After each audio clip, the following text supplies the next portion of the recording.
So, bilang mga Kristiyano, kailangan italaga natin yung ating sarili sa ating Panginoon para magkaroon tayo ng pundasyon, para yung ating pananampalataya deeply rooted sa ating Panginoon. Hello! Sabi ng Panginoon, ako ang puno, kayo ang mga sanga. Ang nananatili sa akin at ako sa Kanya, magbubunga ng sagana. Ngunit yung mga hindi nananatili sa akin, no, babagsak tulad ng isang sanga, mahuhulog, matutuyot, at itatapon sa apoy. Diba? So, dapat tayo manatili sa ating Panginoon. At sabi rin, dito sa Corinto 12:27, ano sabi rito? Gayon din naman, kahit na tayo marami, nabubuo tayo ng isang katawan ni Kristo at tayong lahat ay bahagi ng isa't isa. Hello? Ayan. So tayo ay iba't ibang bahagi ng isang katawan. Ayan. So meron paa, meron kamay, merong tenga, may ilong. So lahat tayo iisa. Amen. Kaya nga sa CNP, meron tayo kanya-kanyang serbisyo, may nagko-choir, may naglilinis, may nag-aayos ng mga upuan, may nag-accept sa mga guests, may nagluto and everything. So lahat yon service for God. So hindi pwedeng sabihin natin na wala naman akong ginawa. Kahit wala akong ginawa, naupo ka dyan, you are part of the body. And sabi nga ng Panginoon, the simplest thing na ginawa mo, mas meron pang kabuluhan, to the other. Hindi pwedeng, tenga lang naman ako So, wala naman ako masyadong function. Hindi ako makakapunta sa isang lugar. Pero ang totoo, kung walang tenga, nauntog ka na. Kasi meron palang truck na dumarating. Ayan. So, lahat po tayo ay merong angkop na posisyon sa ating bilang isang katawan. Ayan. So, Jesus saw unity among disciples, and Christians are to be understand themselves as members of the one body. They are sons and daughters of the same Father. Yeah.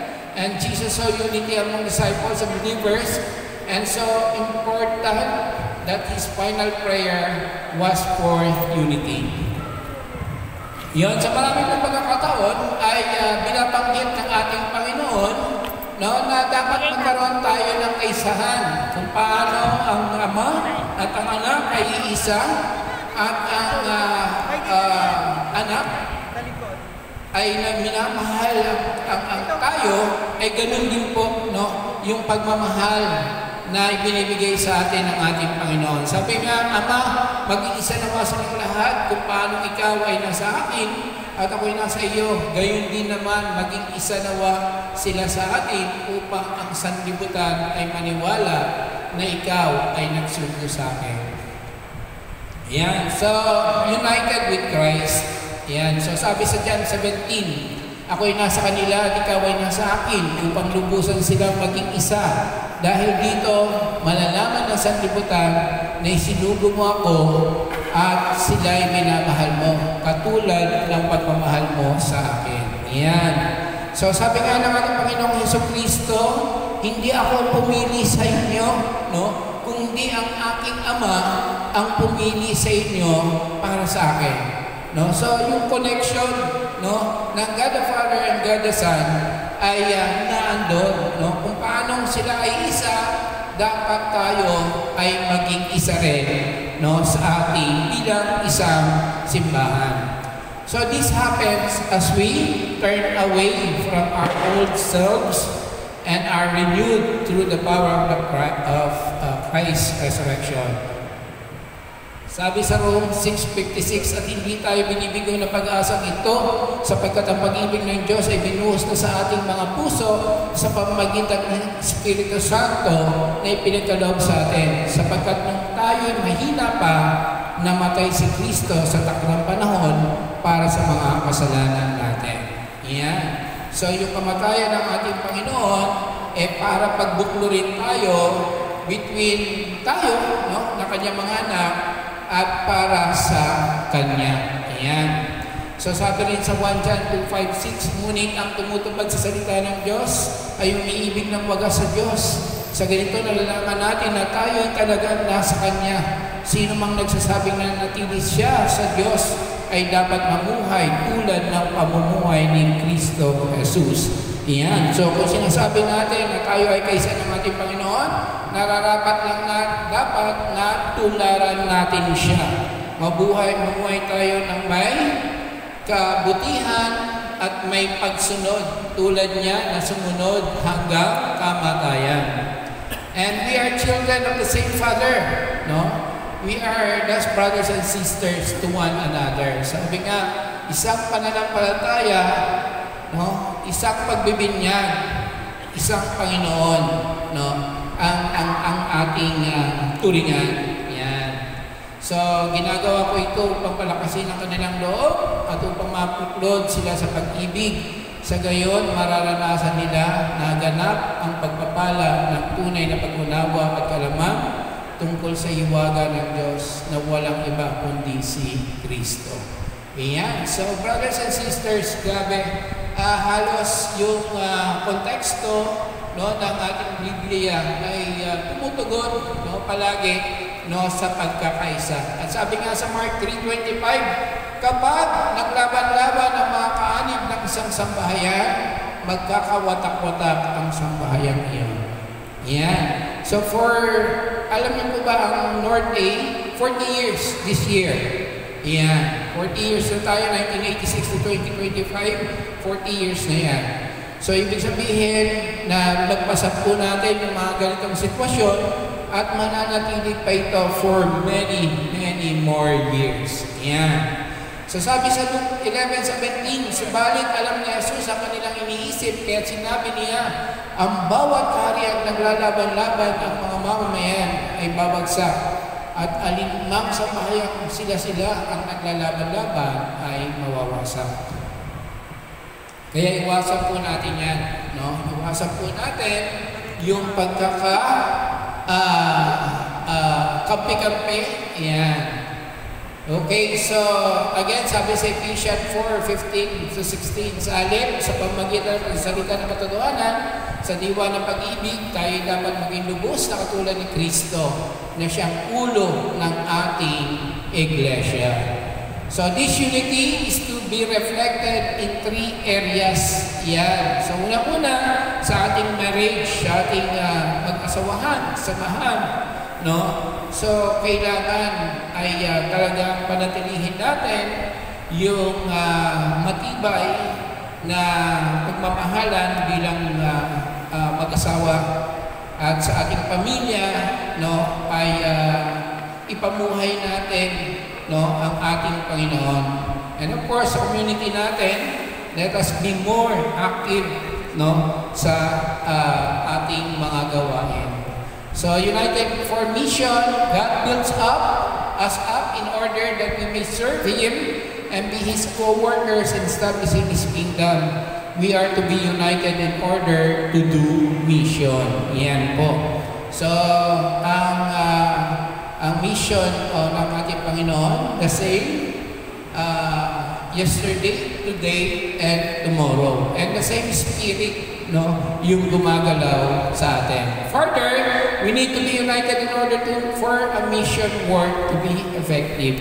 Sabi sa John 17, Ama, maging isa nawa silang lahat kung paano ikaw ay nasa akin at ako ay nasa iyo, gayon din naman maging isa nawa sila. And the unity in the body of Christ is a powerful witness of Christ's love acts as a magnet for others. And the unity in the body of Christ also enables God's co-workers to concerted and effective work of evangelization. Okay, so what unity for mission entails? Yan, ano po ba yung mga nakapaloob niya? We need to see ourselves as one team, one army, unity of vision and purpose. One united one united command under Jesus Christ. Yan. Avoid what leads to disunity. Ano po ba yung naglilid sa atin sa disunity? Unang-una, functionalism. Yan, pagkakagrupo-grupo, wala pong madudulot yan. Mga kapatid, ako'y nakikiusap sa inyo sa pangalan ng ating Panginoong Jesucristo, magkaisa kayo at huwag magkababagi. Maging sa pagkaunawa, pagpapasya, sapagkat ibinalita sa akin ng mga kasamahan ni Chloe na kayo raw ay nag-aaway-away. Ito ang tinutukoy ko na may nagsasabi si Pablo, kay Pablo ako, kay Apollos ako, kay Kristo ako. Ayan. So actually, yung sympathize, yan. Yung pag-sympathize natin sa isang tao, nagkakos din yan ng kaguluhan. Halimbawa, mayroong isang leader, binabag, ay wala na si brother, alis na rin kami. O kaya merong kang sama ng loob, tapos ibinulong mo, sinabi mo sa kanila, yan, lahat ng mga nakarinig nun, nakasama na. And slowly, nahatak natin sila outside our community na kung saan hindi dapat mangyari. And then rivalry, yan. So, huwag kayong gumawa ng anuman dahil sa pansariling layunin at pagyayabang sa halip bilang tanda ng pagpapakumbaba, ituring ninyong higit ang iba kaysa inyong sarili. Yan. Huwag niyong isip, ay, magaling pa ako, mas gwapo pa ako niya kay Brother Danny, mas okay pa ako kay ano. Huwag po ganon. No? Dapat isipin natin,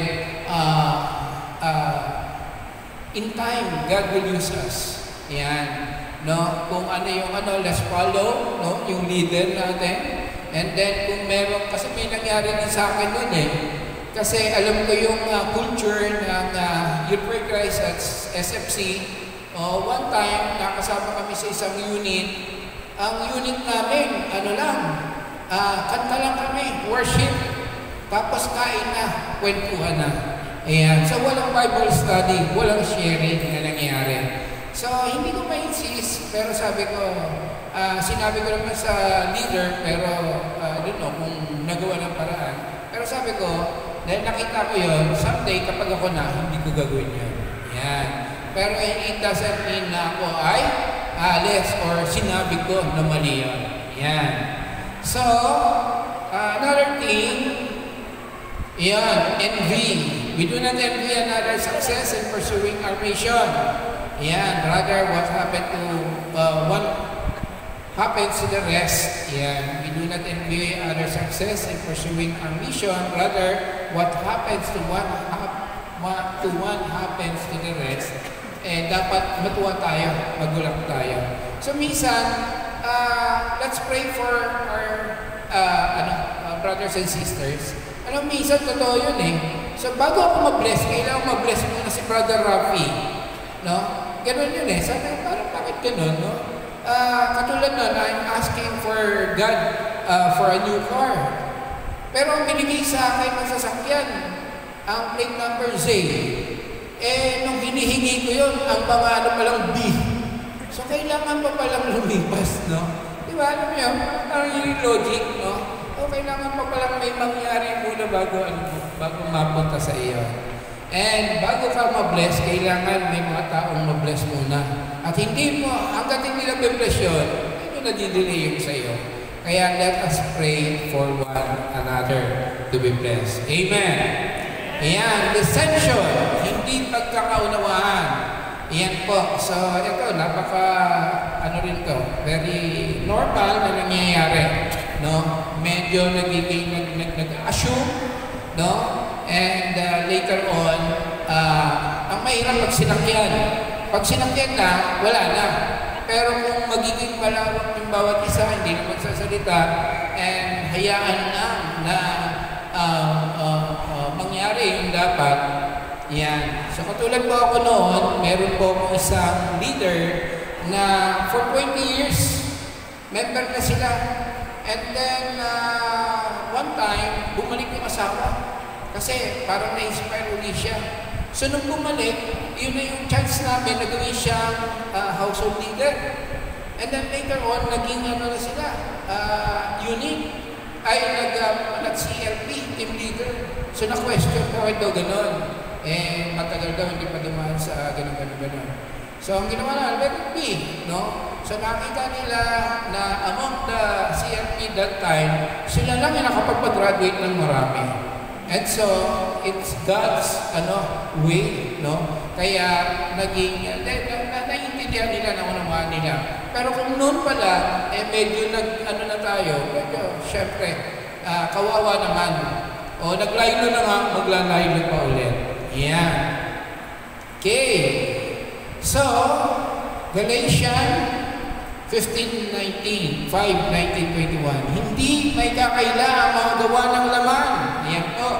Pakikiapid, kahalayan, kalaswaan, pagsamba sa Diyos-Diyosan, pagkukulam, pagkapuot, pag-aaway-away, pagsiselos, pagkakagalit-galit, kasakiman, pagkakampi-kampi, at pagkabahabahagi. Pagkaingin, pagpatay, paglalasing, walang habas na pagsasaya, at iba pang katulad nito. Muli ko kayong binabalaan, ang gumagawa ng mga ito ay hindi magkakaroon ng bahagi sa kaharian ng Diyos. So malinaw, kapag naramdaman mo na mayroong ang isa nito, magbago na tayo. Yan. Kung tayo nagkukosbaho ng pagtatalo, pagkaka-divide ng so better to change. Kasi hindi yun yung kalooban ng ating Panginoon. So unity entails sharing of resources, human resources, to do talks, to lead groups, katulad po sa atin sa CLP, katulad marami din CLP natin, may nagtutok, may nagpapakain, everything. Yan. So, finances, move money throughout the country, yan. So, ang dami po nating mga mga full-time worker, no? Kapag nag-share sila, grabe, nakakatuwa. Nakakatuwa na may mga Coppers for Christ sa ibang bansa and nagsimula po ito sa atin. So, we need yung mga finances natin. So, CFC groups can make donation to set up renewal center. Yan po yung mga ginagawa natin. So, missionary couples to move to province or other countries. Katulad po sa Mountain Province, ang po natin doon, ang area, couple coordinator, si Brother Maylene and Brother Maylene Hison. Ayan, sila po yung area director doon, provincial area director. Kaya kung magagawin kayo ng provincial ng Mountain Province, gusto nyo mag-mission, sabihin nyo lang po, kasi sila Brother Alfred galing sa sector natin. Wow! Conclusion, okay? Gising na po. Yan, so, Jesus called us to unity. Yan labing sinasabi, no? Yung magkaroon tayo ng kaisahan sa paglilingkod, kasi order yan. Kailangan uniform, no? Standard, yan. Para magkaroon tayo ng magandang relationship. And as we become truly part of the body of Christ, then CFC can be used by God to build His kingdom. Totoo po yun. Ang Coppers for Christ, ay binuo, because of the Holy Spirit. Kasi sabi nga ng panahon ng ating Panginoon, sabi nila, kapag isang leader daw, kahit gaano kalaki organization, pag kinulong mo, pinatay mo, wala na. No? Pero si Jesus Christ, iba. No? Kapag ang Holy Spirit ang gumagalaw sa atin, kahit anong mga challenges, problems ang dumating, magpapatuloy yan. And true enough, dahil ang Coppers for Christ dito sa North A ay 40 years this coming, this year. And then sa national, tayo po ay 46 years na, no? So, yun lang po ay nagpapatunay that the Holy Spirit working in the CFC. So, sabi nga dito, even the weak become strong when they are united. Yan. So, totoo po yan, no? Yung mga nanghihina, kapag masaya, nagkakaisa ang lahat, nakakadamay. Amen. At sabi rin ni Mother Teresa, be faithful in small things because it is in them that you strength that your strength lies. Ayan, no? Totoo po yan, daming quotes ni Mother Teresa. At isa po yan sa pinaka-maganda. Ayan, and good order is the foundation of all things. Ayan. So with that, brothers and sisters, thank you very much, and to God be all the glory. God bless you.